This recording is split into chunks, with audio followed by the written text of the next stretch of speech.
January 1st, 2134. Happy whatever. These journal entries hold as record of my existence and what I've experienced in my life. I haven't tried to thread a narrative through it yet, so I figured I would just start now.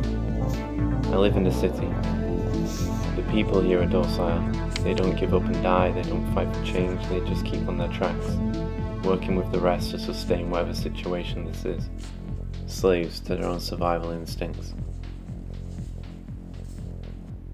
January 3rd. Are we the last of our kind? I doubt it.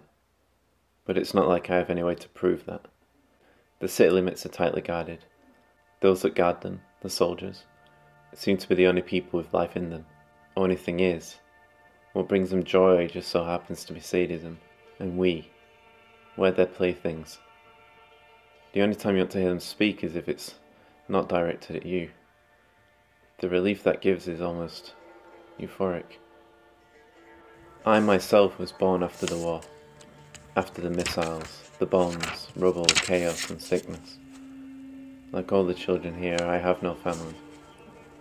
No adults claimed us. Many of us died, but those that learned to survive on the streets managed to secure work once we were 12 or so.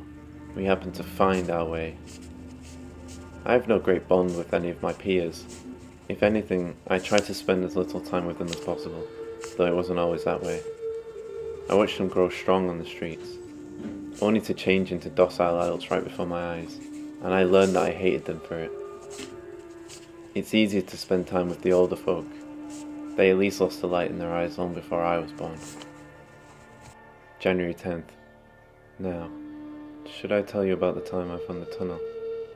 What a simple thing to bring up in conversation. The city is full of tunnels, and the tunnels are full of people. But not this one. It's been over a year now since I discovered it, and as I'm sure you could summarize, it wasn't my intention to do so, but I guess that's how most discoveries happen, by accident. So, the first time I came across it was after my break. I hit a point where I couldn't take my life anymore, and instead of groveling into despair, I concocted a plan. The plan would see me successfully escape from the city limits to worlds unknown, or die in the process. Either were preferable to me at the time. What can I say? I was desperate. I don't care if you judge me for that, and if you do, fuck you. So my plan began at dusk. Soldiers kept the perimeter tight as always, but they didn't station anyone underground. Instead, they caved in every passageway leading out. All I did was survey which tunnels went the farthest, and began digging. Claustrophobia exists in all of us, but once my adrenaline got pumping, I didn't notice it anymore. I dug for maybe only 20 minutes before it happened. Light. Every time, it starts dark, then there's light. Even if I end up somewhere in the middle of the night, it still starts by blinding me. I feel chills, then everything goes cold, as if I've suddenly become naked. I've never been able to keep my eyes open. They shut, and next I know I'm either laying down somewhere or I'm in free fall. One feels like waking from a dream, while the other feels like being born. And that's it. I arrive at a location. Sometimes people are there, sometimes I'm alone with nature. The people don't react as if I've just teleported in front of them. So I've summarized that I must be there for at least a few hours unconscious before I open my eyes. After I arrive, I stay there until I fall asleep. Then I open my eyes again. I'm back in the tunnel. Is it just dreaming, you might ask? I don't know, other than to tell you it doesn't feel like dreaming. That's all I can say. I swear that I'm awake. February 2nd. Let me tell you about some more places I've visited. One place was the Carnic Alps, a range of southern limestone Alps in what was once Austria and northeast Italy. It's equally terrifying and breathtaking being that high up. Another spot was Fort Washington Park. I didn't have to look this one up. They had signs scribed and details about its history. It's a national park in Maryland, America, located near the community of Fort Washington. For decades it was the only defensive fort protecting Washington DC.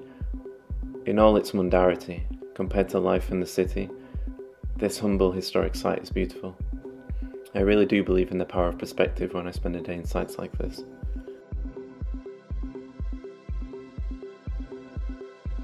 Another spot was the Grand Ile, an island that lied at the historic centre of the city of Strasbourg in France. Its name means large island, and derives from the fact that it is surrounded on one side by the main channel of the Ile River, and on the other side by the Canal de Faux-Ramport, a canalised arm of that river.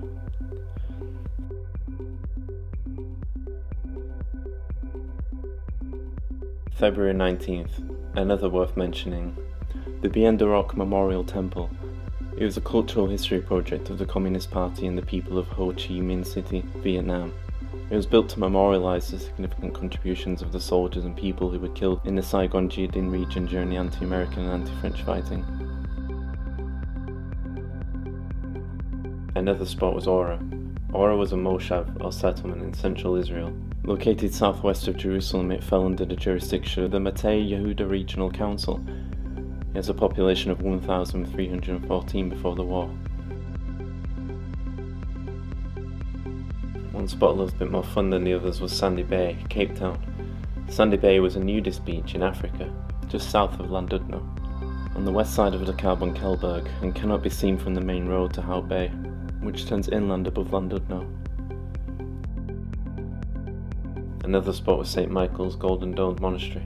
It was a functioning monastery in Kiev, the capital of Ukraine. The monastery was located on the right bank of the Dnieper River, on the edge of a bluff northeast of the St. Sophia Cathedral. These places gave me pause, to wonder how easy it must have been for these people to believe what they were told. People are born into a community and told what's what. Then do things like find a funny building with their hard-earned money because of that belief. In my city, there are no stories to be told except the war. Maybe that was a lie. Maybe.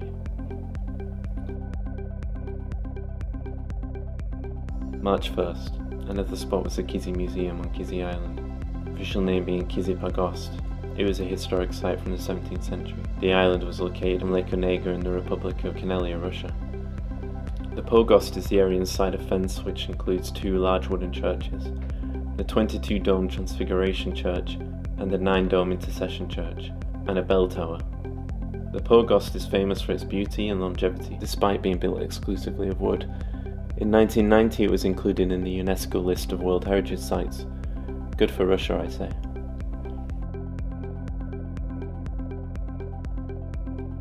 Another spot was the Thar Phra Chan. It was a pier on Tanakosin Island, Bangkok. The pier was beside Thammasat University's campus of the same name. Thar Phra Chan literally means moon pier. More broadly, the name also refers to the area around the pier and the university.